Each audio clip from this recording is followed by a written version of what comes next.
I'm about to beat the shit out of this dude. Garcia stunned the boxing world. He kind of lit a fire under me. It's over.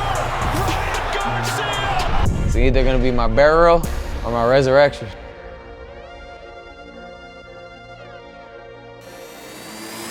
So Ryan, take me back to last May. You're going into this fight against Rolly Romero, and I think a lot of people, including myself, thought this was probably going to be a layup for you. And Rolly, good fighter, had been stopped by lesser fighters. The most likely outcome, I thought, was going to be mid-round knockout. What went wrong for you that night? Well, there's many things that went wrong. It's in the fight, it's really what's happening before the fight. I think that it was very forced. It was a forced fight on me, and you could see that in my demeanor and how I was at the press conferences, in training. And it was just hard to get my body caught up to get ready for a fight in my mind. It was just one of those nights where you knew it just wasn't gonna be your night. I accepted that, and I made a commitment to fight anyways, and I did it. And I went in there knowing I'm not at my best. And yeah, people, oh, but you said you were good. But what are you gonna say in a promo? Oh, I'm not doing it. You know what I mean? Like, you're kind of just, your hands are tied behind your back. But I think you could see my energy, my demeanor, and my shape that I'm in, that you could tell I prepared myself well. And I hope to present that come February 21st. So what was the aftermath of the Romero fight like for you? What were those days and weeks after like? I was still trying to figure out where the disconnect was in my body. Because in the training camp, I couldn't train hard or good for more than 2 days straight. My body would be like rejecting a run, rejecting anything I was doing. It was like, damn, like what's wrong with me? I kept checking my blood, I kept checking everything, like, whoa, something's going on. Like, I didn't realize that, you know, all the stupid you did throughout the year, it's hard to get out of your system in 2 months, and you're 30 pounds up, and your body ain't gonna be moving like a system. So it was just a big disconnect, but I didn't realize it at the time. It was just like, oh, I gotta do this, and I tried to make way what I had. You know, he caught me with a shot. Oh my gosh. A double hook, short hook, caught Ryan right on the chin, dropped him. It was more of a push on the second shot. He caught me one shot and then kind of pushed me, knocked me over because I was squared up. But I wasn't hurt at all. I watched that fight, and I watched it once. It was hard for me to even want to look back at it because I wasn't even present in the fight. But then I looked, I'm like, you know, yeah, look it looked disinterested in that fight. But that motherfucker still didn't really hit me. You know, that's one thing he didn't. I don't want to repeat that, and I committed to myself and my dad that I will be the best version of myself every time I step out there, and I want to present to the people who I really am. You mentioned your dad, and your dad's never been gone. He's been part of your team no matter who's been your head trainer, but he is back as your head trainer for this fight. Walk me through that decision. Why did you decide to go back to your roots and have your dad train you for what is a pretty big fight in your career? Man, everything that's good in my life is when it's guided by God, my instincts, and not kind of pushed from anything else, like no outer source, whether it be money, whether it be trying to please somebody, whether it be, you know, any other motive other than myself, God, and my instincts and my heart.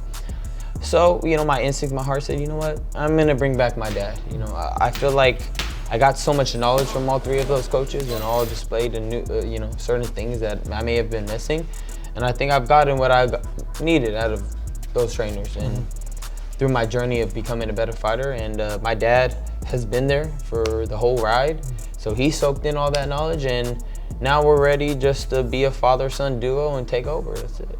You mentioned trainers. Your father's your trainer for this fight against Barrios. Joe Goossen is on the other side. An interesting choice by Mario Barrios to go train with Joe Goossen. What was your reaction when you first heard that Joe Goossen was going to train Mario? Like, at first it was like a little hurt, and then it was like, nah, f that, I'm about to beat the out of this dude now. It kind of lit a fire under me that's, I don't think it was a good play by them. But I don't know if he did it intentional, but he probably did. The traitor, Joe Goossen. There you go, here you go, for you. Do you think he knows things about you that are going to help Mario Barrios be successful on fight night? Nah, I don't think so at all. I mean, like I said, I've picked his brain. I'm a very observant person. When I'm around a trainer, I observe everything they do. their movement, why they say this. I question a lot of things. So if anything, I know what they're doing.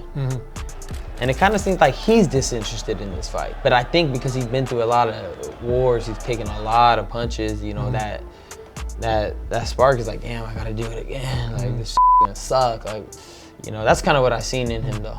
Well, the reverse, I guess, you sort of touched on it, might be true. Do you think that your knowledge of how a Joe Goossen trains fighters can be useful when you're getting ready for Mario Barrios? As best as I can, right? As best as that will be displayed on fight night.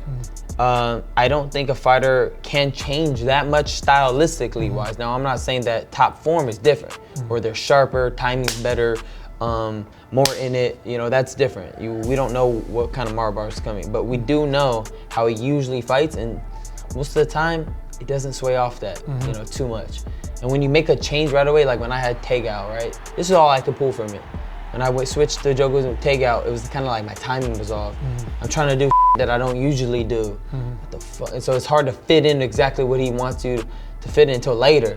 So like he up, because you shouldn't go into a fight like this right off the back off a change. And now I'm on fire. Like, yeah, I had that bad form, but like that still got me in some type of shape to get in for the next one. And now I'm like, damn, let's go all the way, you know? You know, we're just coming off the press conference, and you had your face off afterwards. Mario's a big guy. He's a tall guy. Don't be fooled. They got them boots on, that, like 3-inch heels. Don't be fooled, bro. I looked at him, I was like, you ain't this tall, brother. I know. He got them heels on. Like his head and face is big, but like his body ain't. You ain't making 147 if that head matches that body. That's huge. He do got that Aztec look though. Thick bone. I gotta break that. I've seen you had a lot of success against smaller fighters. You timed them exceptionally well. I don't know though, if you fought a guy this tall, I mean, have you fought somebody this kind of height? Or? If history repeats itself and patterns show, I knock out these type of people, taller people, like, but in disgusting fashion. Every time I've sparred a taller guy, fought a taller guy, they just get clipped and just boom. Maybe because they're a little bit more higher and I gotta hit them, like, I don't know. But that's kind of what I've noticed in my lifetime, and every time I've fought a taller person or whatnot. You've said that 2 losses you're okay with. 3, you wouldn't. 3 seems like an ugly number for you. Yeah, well, just like 3 losses, you know, it's like, fuck, that's like complete, like you're just a complete loser now. You know what I mean? Like 2 is like, damn, but 3 is definitely a complete loser. I don't like that 3rd loss, so I'm giving everything I got. Biggest fight of your career up to this point? For sure, 100%. More stakes, everything is just right on this world championship fight. I wouldn't want it any other way. It's either gonna be my burial or my resurrection. One of them. How do you see it playing out? Me resurrected, brother. We winning. Come on now.